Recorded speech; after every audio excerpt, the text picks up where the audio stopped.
Page 71, the trill. My nemesis. I've never been a very good triller. I've tried and tried and tried. Some people are really good at it. It comes naturally to them. Some people like me just can't trill with a hoot. So here we go. A trill is an ornament. And it simply means you take the note written, the main note. In this case, in the first measure, it's a G, a half note G. And you're going to alternate between that note and the next note above it in the scale. Depends on what key you're in. In this case, we're in the key of C major, no sharps or flats. So the next note in the scale in C major would be an A. So we're going to alternate between those two notes rapidly.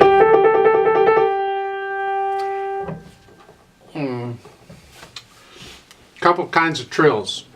There's what's known as a controlled trill, which is it's controlled in the sense that there's a set number of notes in the trill. It's done rhythmically. It's like what they're showing you here, where they've written out in 16th notes above the top staff, those little 16th notes. They've written the trill out for you. Those are it. So you're going to play 16th notes. And the other one, obviously, is the uncontrolled trill, where you just shake. And however many notes come out, that's what it is. It's just, I don't know that I've ever heard an uncontrolled trill played what I think is well, because usually the notes are uneven. Some notes are louder and some are not so loud, and some notes don't even play at all. It's just not there. It's not smooth and even. So I don't recommend an uncontrolled trill. Just don't use it. I haven't found a point yet in anything I've played that I need an uncontrolled trill. So we're going to focus on the control. That is the set number. And that, in this case, it's the 16th notes. 1 ienda, 2 ienda. 1 ienda, 2 ienda. Like so. And all of these are the same way. The first trill I just did, 1 ienda, 2 ienda, 1, 2. Again, 1 ienda, 2. Second line, second measure, same thing. 1 ienda, 2. And go up. Last measure, second line, 1 ienda, 2. See that 1 ienda? And then you just finish it with the F sharp. All in rhythm. Now, all 16th notes. Don't hesitate on anything or hold back. Just let her flow. Third line is the same little trill. In the last line, you have this trill on C, but it's 2 half notes. So you simply tie in 2 half notes. You're just trilling more. 1 ienda, 2 ienda, 1 ienda, 2. You just keep trilling for as long as you need to. When I was in college, the last piano professor I had insisted every trill I came in, I played, and it wasn't that many because I can't trill with a hoot. He insisted I always start on the upper note. I've read books and I've tried to do some research to get the background on it, and I'm not there yet. I haven't found the answer.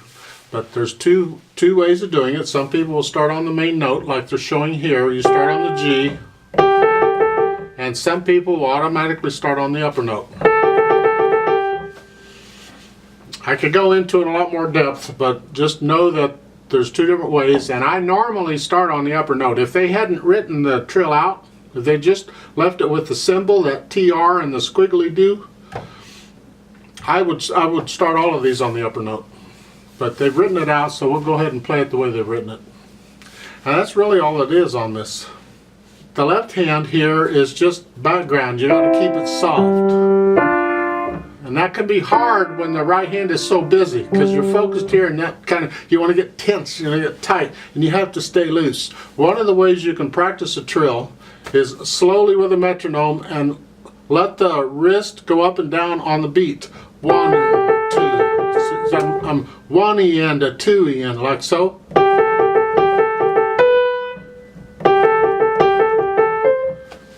Try that just to keep loose, because you don't want to tense up. No. I'm going to play this really, really, really slow. If you like to play along with me, go ahead. 2/4 time.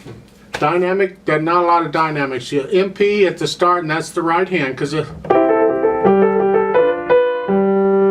and And then in the second line toward the end, you get that crescendo. It doesn't tell you how loud to get. So you're probably up to maybe an MF, just a little bit. It's not loud.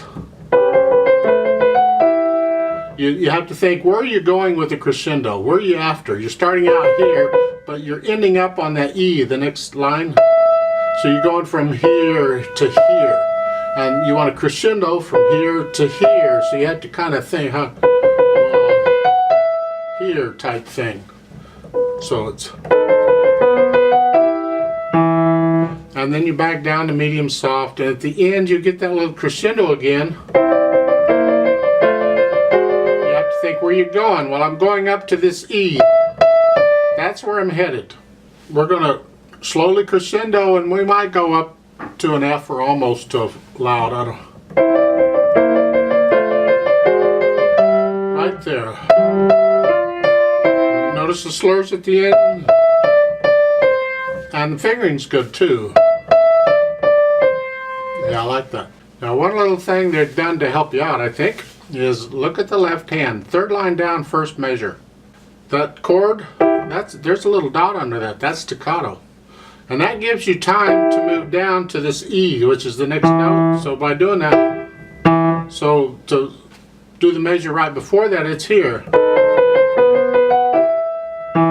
Don't make it a real short staccato. Just lift up and go down. By making it the staccato, they're simply telling you don't have to connect the notes. Here and here. It's too hard anyway. So you just lift up and go down. So the right hand is here, and the left hand's here. 1, 2, ready, and go, and